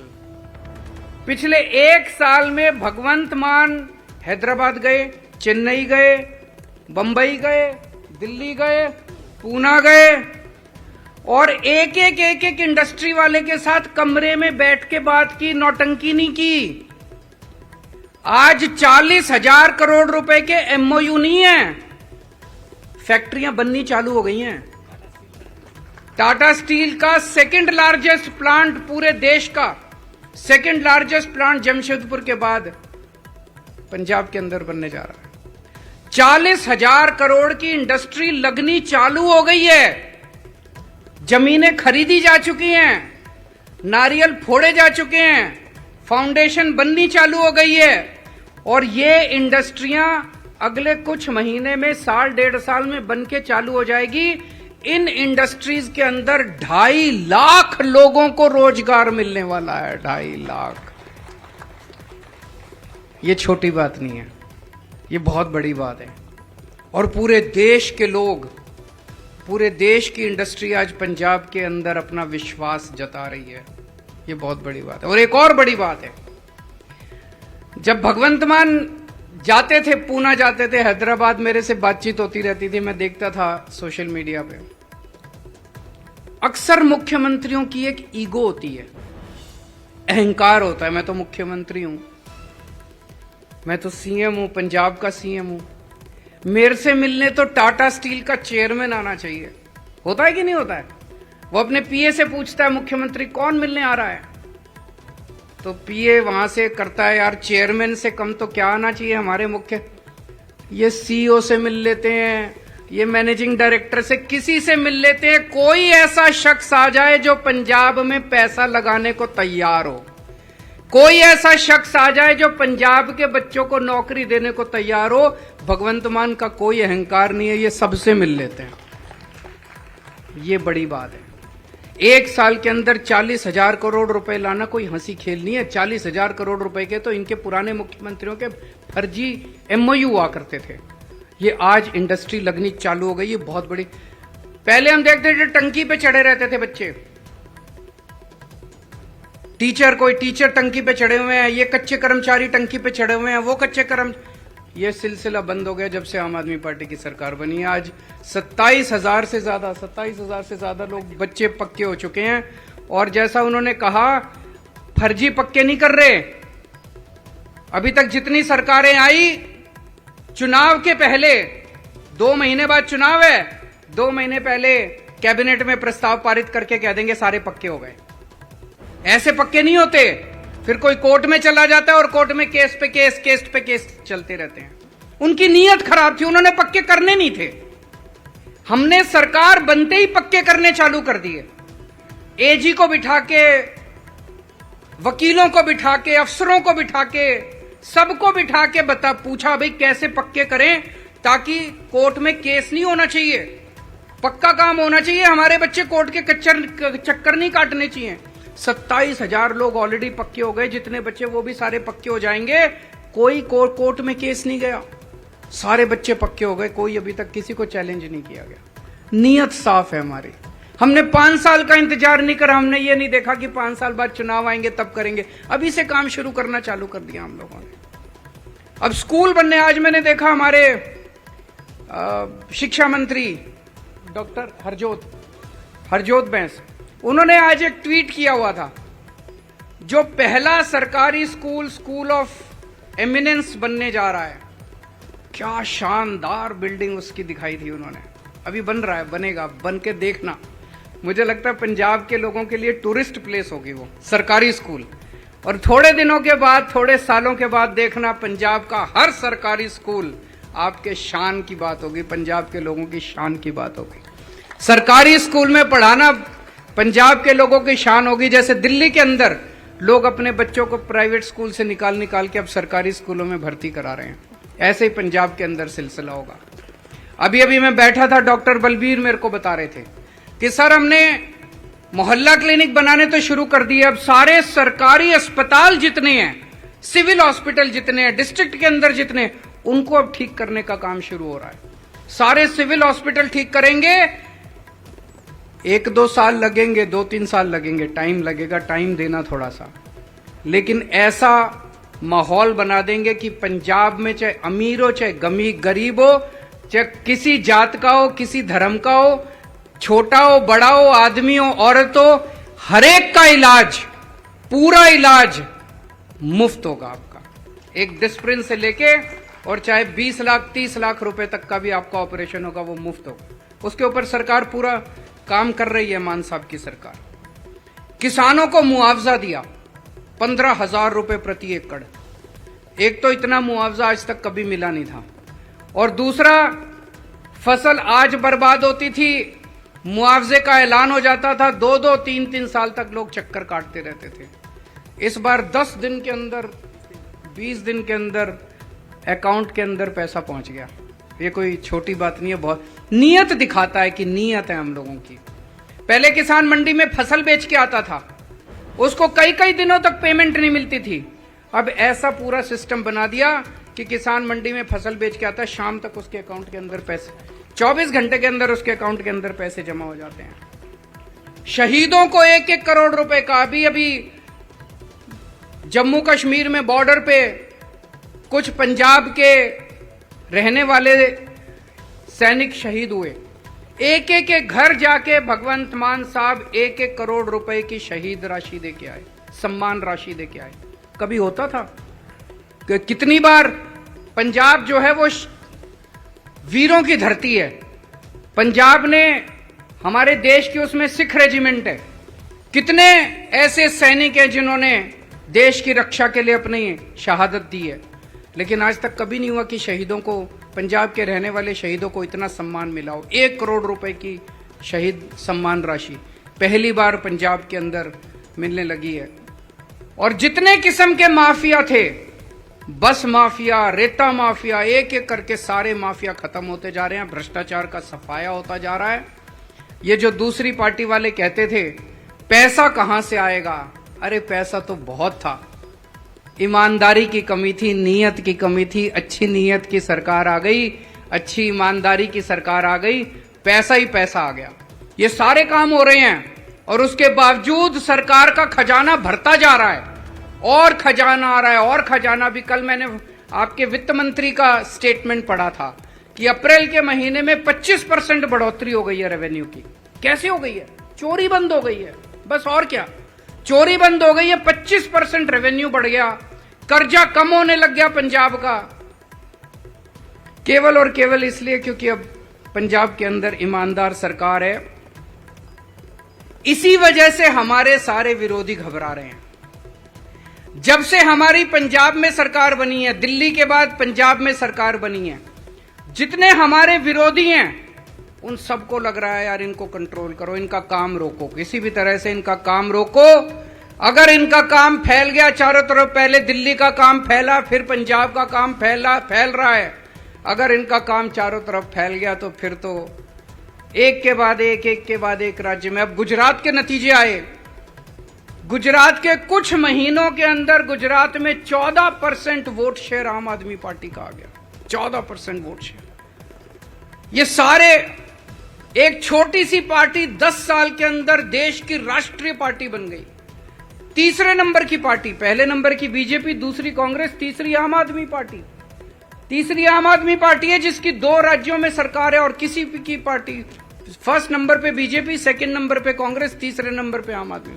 तो ये घबरा गए सारे के सारे। इन्होंने सारों ने मिलकर षड्यंत्र रचा कि किसी भी तरह से आम आदमी पार्टी को रोको, इनका काम रोको। ये जो मोहल्ला क्लिनिक बना है, ये कॉन्सेप्ट, ये मॉडल किसने दिया? ये मॉडल किसने बनाया मोहल्ला क्लिनिक का? एक छोटी सी बिल्डिंग, 2 कमरे, 1 डॉक्टर, 1 फार्मासिस्ट, 1 टेस्ट सैंपल लेने वाला, 1 रिसेप्शनिस्ट, बस 4 या 5 लोगों में, और पूरे इलाके के अंदर इतना शानदार इलाज किसने बनाया? हमारे हेल्थ मिनिस्टर सतिंदर जैन ने। सतिंदर जैन ने इसका सबसे पहली बार इजाद किया था। हमारे दिल्ली का जो पहला मोहल्ला क्लिनिक बना था, पीतमपुरा की झुग्गियों के अंदर बना था, उस मोहल्ला क्लिनिक को देखने के लिए यूनाइटेड नेशंस के जनरल सेक्रेटरी बून की मान देखने के लिए आए थे। पूरी दुनिया के यूनाइटेड नेशन, संयुक्त राष्ट्र के जो जनरल सेक्रेटरी हैं, बान की मून साहब देखने के लिए आए थे और उन्होंने वहां स्टेटमेंट दिया था, मैं भी था उनके साथ प्रेस कॉन्फ्रेंस में, कि मैंने इस किस्म का प्राइमरी हेल्थ केयर, इतनी अच्छी क्वालिटी का प्राइमरी हेल्थ केयर मॉडल कहीं नहीं देखा दुनिया में। कहते हैं मैं संयुक्त राष्ट्र के जरिए इसका जगह जगह प्रचार करूंगा पूरी दुनिया के अंदर। क्या शानदार मॉडल दिया। दिल्ली के अंदर सतिंदर जैन साहब ने मॉडल दिया कि बिजली फ्री हो सकती है और 24 घंटे मिल सकती है। यह पूरा फाइनेंशियल मॉडल उन्होंने बना के दिया, जिसका फायदा आज दिल्ली और पंजाब के लोग उठा रहे हैं। और इन लोगों ने उठा के सतिंदर जैन को जेल में डाल दिया। सतिंदर जैन को जेल में इसलिए नहीं डाला कि सतिंदर जैन ने भ्रष्टाचार किया है। 3 बार सतिंदर जैन के घर पे रेड हुई, धेला नहीं मिला, 25 पैसे नहीं मिले उसके घर पे। सतिंदर जैन को इसलिए नहीं डाला गया जेल में कि उसने, मनीष सिसोदिया को जेल में इसलिए नहीं डाला कि उसने भ्रष्टाचार किया है। उन्होंने इसलिए जेल में डाला कि अगर ये बाहर रह गए तो और काम करेंगे और इनकी तरक्की होगी, इनके काम को रोको। हमने हेल्थ के सेक्टर में, एजुकेशन के सेक्टर में इतना शानदार काम किया है। यह कोई इत्तेफाक नहीं है कि हमारे हेल्थ मिनिस्टर और एजुकेशन मिनिस्टर को ही जेल में डाला गया। मनीष सिसोदिया के यहां रेड की, कहते हैं 100 करोड़ रुपए खा गया मनीष सिसोदिया। 100 करोड़, 1000 करोड़ रुपए खा गया। अरे कोई 100 करोड़ रुपए खाएगा, उसके घर में करोड़, 2 करोड़, लाख, 2 लाख तो मिलेंगे। सीबीआई की रेड हो गई, ईडी की रेड हो गई, ढेला नहीं मिला उसके घर में, कहां गया वो सारा पैसा? अरे खाया हो तो मिलेगा। उनका बैंक लॉकर खोला, वो बच्चे का छोटा सा झुंझुना था बचपन का, उन्होंने अपनी याद के लिए रखा हुआ, झुंझुना मिला उसके लॉकर में। इनके अपने नेता के यहां बंगलोर में रेड हुई, 8 करोड़ रुपए कैश मिला। वो आज भी खुलेआम घूम रहा है, उसको कोई जेल वेल नहीं हुई। इनके नेताओं के यहां इतना पैसा मिलता है, इतने कुछ नहीं, 40% कमीशन की सरकार कहते हैं कर्नाटक के अंदर है, इतना भ्रष्टाचार है। उस मुद्दा भ्रष्टाचार नहीं है, मुद्दा है आम आदमी पार्टी को रोकना। इनको रोको किसी भी तरह से, इनको काम करने से रोको, इनको काम मत करने दो, इनको उलझाए रखो इसके अंदर। लेकिन ऊपर वाला हमारे साथ है। ये जितने अभी मान साहब ने बताया कि 25 लाख लोग इन मोहल्ला क्लिनिक्स में आज तक इलाज करा चुके हैं पिछले कुछ महीनों में। इन 25 लाख लोगों की दुआएं हमारे साथ है। उन दुआओं को तो हमसे कोई नहीं ले सकता ना। इन 25 लाख लोगों की दुआएं हमारे साथ है। आम आदमी पार्टी एक कट्टर ईमानदार पार्टी है। आम आदमी पार्टी की सरकार एक कट्टर ईमानदार सरकार है। ये मेरे पीछे पड़े हैं, सारा कुछ लगा दिया इन्होंने मेरे पीछे। सीबीआई लगा दी, ईडी लगा दी, इनकम टैक्स लगा दिया, पुलिस लगा दी। क्यों?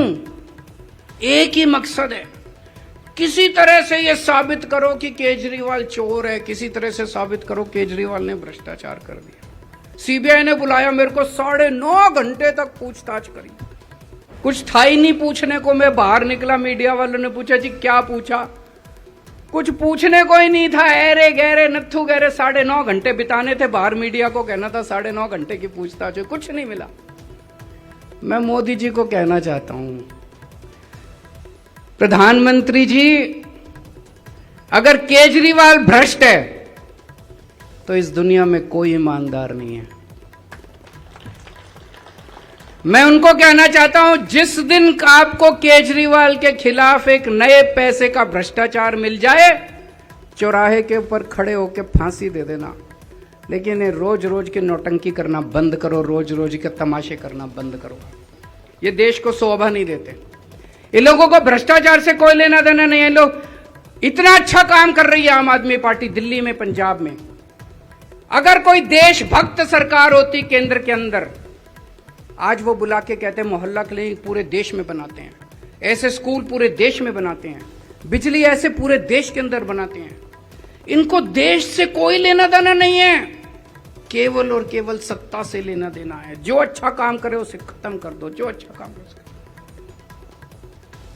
मैं पंजाब की आम आदमी पार्टी सरकार को और खासकर मान साहब को बधाई देना चाहता हूं, जिस तरह से उन्होंने अमृतपाल के पूरे मुद्दे को उन्होंने डील किया, बड़ी परिपक्वता के साथ, बिना शोर शराबा किए, बिना एक भी गोली चलाए। पंजाब पुलिस को भी मैं बहुत बधाई देना चाहता हूं, एक भी गोली चलाए बिना, एक भी बूंद खून की गिरे बिना, जिस तरह के साथ जिस तरह से उसको गिरफ्तार किया गया। और आज 1 साल के बाद, 1.25 साल के बाद पूरे पंजाब के अंदर लॉ एंड ऑर्डर सिचुएशन इतनी अच्छी हो गई है जितनी कभी पंजाब के लोगों ने अपने इतिहास में नहीं देखी थी। चारों तरफ अमन शांति है। मैं भगवान से प्रार्थना करता हूं ये अमन शांति बनी रहे, लोग खूब तरक्की करें। जो लोग हमारा मजाक उड़ाते थे चुनाव के पहले, कहते थे ये बॉर्डर स्टेट है, आम आदमी पार्टी से संभलेगा नहीं, बॉर्डर स्टेट है, आज हमसे तो बॉर्डर स्टेट संभल गया, उनसे मणिपुर नहीं संभल रहा। और जब मणिपुर में आग लगी हुई है, वो कर्नाटक के अंदर चुनावी रैलियां कर रहे हैं। तो दोस्तों, आज मुझे बेहद खुशी है, आज 80 और नए मोहल्ला क्लिनिक बने हैं। और मैं चाहता हूं कि इसी तरह से पंजाब आम आदमी पार्टी की सरकार के साथ मान साहब की सरपरस्ती में खूब तरक्की करे, खूब आगे बढ़े और लोगों को खूब इसी तरह से ईमानदार सरकार की सहूलियतें मिलती रहें। बहुत बहुत शुक्रिया, थैंक यू।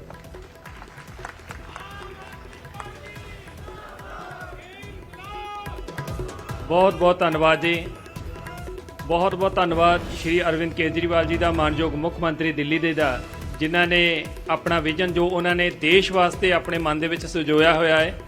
असी पंजाब वासी उस विजन का सब तो पहला फायदा लै रहे हैं। ਸੋ ਹੁਣ ਮੈਂ ਬੇਨਤੀ ਕਰਾਂਗਾ ਸਾਡੇ ਪੰਜਾਬ ਸਰਕਾਰ ਦੇ ਮੁੱਖ ਸਕੱਤਰ ਸ਼੍ਰੀ ਵਿਜੇ ਕੁਮਾਰ ਜੰਜੂਆ ਜੀ ਨੂੰ ਕਿ ਉਹ ਮੰਚ ਤੇ ਆਉਣ ਤੇ ਤਾਂ ਲੁਧਿਆਣਾ ਦੇ ਵਿੱਚ 80 Vote of ਨਵੇਂ thanks ਮੁਹੱਲਾ ਕਲੀਨਿਕਸ ਦਾ ਆਗਾਜ਼ ਕੀਤਾ ਗਿਆ ਹੈ। ਦਿੱਲੀ ਦੇ ਸੀਐਮ ਆਮ ਆਦਮੀ ਪਾਰਟੀ ਦੇ ਕੌਮੀ ਕਨਵੀਨਰ ਅਰਵਿੰਦ ਕੇਜਰੀਵਾਲ ਤੁਹਾਨੂੰ ਤਸਵੀਰਾਂ 'ਚ ਨਜ਼ਰ ਆ ਰਹੇ ਨੇ। ਮੁੱਖ ਮੰਤਰੀ ਭਗਵੰਤ ਮਾਨ ਵੀ ਤਸਵੀਰਾਂ 'ਚ ਨਜ਼ਰ ਆ ਰਹੇ ਨੇ।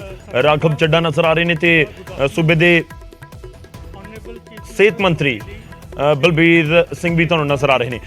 ਖੈਰ ਅਰਵਿੰਦ ਕੇਜਰੀਵਾਲ ਜਦੋਂ ਬੋਲ ਰਹੇ ਸਨ ਤਾਂ ਉਹਨਾਂ ਦੇ ਨਿਸ਼ਾਨੇ ਦੇ ਉੱਤੇ ਵਿਰੋਧੀ ਪਾਰਟੀਆਂ ਨਹੀਂ, ਪਰ ਦੂਜੇ ਪਾਸੇ ਉਹਨਾਂ ਨੇ ਜੰਮ ਕੇ ਜ਼ਰੂਰ ਪਿੱਠ ਥਾਪੜੀ ਮੁੱਖ ਮੰਤਰੀ ਭਗਵੰਤ ਮਾਨ ਦੀ ਤੇ ਉਹਨਾਂ ਦੀ ਸਰਕਾਰ ਦੀ ਤੇ ਕਿਹਾ ਕਿ ਜੋ ਲੋਕ ਇਲੈਕਸ਼ਨ ਤੋਂ ਪਹਿਲਾਂ ਕਹਿੰਦੇ ਸੀ ਕਿ ਬਾਰਡਰ ਸਟੇਟ ਹੈ ਪੰਜਾਬ ਨਹੀਂ ਸੰਭਾਲਿਆ ਜਾਣਾ, ਅੱਜ ਉਹਨਾਂ ਦੇ ਕੋਲ ਕੋਈ ਗੱਲ ਕਹਿਣ ਨੂੰ ਨਹੀਂ। ਜਿਹੜੇ ਕਹਿੰਦੇ ਸੀ ਪੈਸਾ ਕਿੱਥੋਂ ਆਏਗਾ, ਫੰਡ ਕਿੱਥੋਂ ਆਏਗਾ, ਤਾਂ ਫਿਰ ਜਿਸ ਤਰੀਕੇ ਨਾਲ ਰੈਵਨਿਊ ਵਧ ਰਹੇ ਨੇ ਉਹ ਵੀ ਉਹਨਾਂ ਨੂੰ ਇੱਕ ਤਰੀਕੇ ਨਾਲ ਜਵਾਬ ਹੈ। ਇਹ ਅਰਵਿੰਦ ਕੇਜਰੀਵਾਲ ਆਪਣੇ ਸੰਬੋਧਨ ਦੇ ਦੌਰਾਨ ਕਹਿੰਦੇ ਹੋਏ ਨਜ਼ਰ ਆਏ। 80 ਨਵੇਂ ਮੁਹੱਲਾ ਕਲੀਨਿਕਸ ਦੀ ਸੌਗਾਤ ਦਿੱਤੀ ਗਈ ਹੈ, ਸ਼ੁਰੂਆਤ ਕੀਤੀ ਗਈ ਹੈ ਵੱਖ-ਵੱਖ ਥਾਵਾਂ ਦੇ ਉੱਤੇ। 580 ਮੁਹੱਲਾ ਕਲੀਨਿਕਸ ਪੰਜਾਬ ਭਰ ਦੇ ਵਿੱਚ ਹੋਏ ਨੇ ਔਰ ਜਿੱਥੇ ਦਾਅਵਾ ਆਮ ਆਦਮੀ ਪਾਰਟੀ ਇਹੀ ਕਰ ਰਹੀ ਹੈ ਕਿ ਕਰੀਬ 25 ਲੱਖ ਲੋਕਾਂ ਦਾ ਫ੍ਰੀ ਇਲਾਜ ਹੋ ਰਿਹਾ। ਇਨਫੈਕਟ ਅਰਵਿੰਦ ਕੇਜਰੀਵਾਲ ਇਹ ਦਾਅਵਾ ਕਰਦੇ ਨਜ਼ਰ ਆਏ ਕਿ ਸਾਡੀ ਸਰਕਾਰ ਯਾਨੀ ਪੰਜਾਬ ਸਰਕਾਰ ਇਸ ਸਮੇਂ ਇਸ ਦੇ ਉੱਤੇ ਫੋਕਸ ਕਰ ਰਹੀ ਹੈ ਕਿ ਹਰ ਆਮ ਤੇ ਖਾਸ ਨੂੰ ਮੁਫਤ ਦੇ ਵਿੱਚ ਇਲਾਜ ਮਿਲੇ। ਇੱਕ ਛੋਟੀ 10 ਪੈਸੇ ਦੀ ਗੋਲੀ ਤੋਂ ਲੈ ਕੇ ਜੇਕਰ 20 ਲੱਖ 30 ਲੱਖ ਤੱਕ ਦਾ ਵੀ ਕੋਈ ਖਰਚਾ ਹੁੰਦਾ ਹੈ ਉੱਥੇ ਵੀ ਲੋਕਾਂ ਨੂੰ ਫ੍ਰੀ ਇਲਾਜ ਮਿਲੇ। Great focus on taking health services to the next level, and we have already inaugurated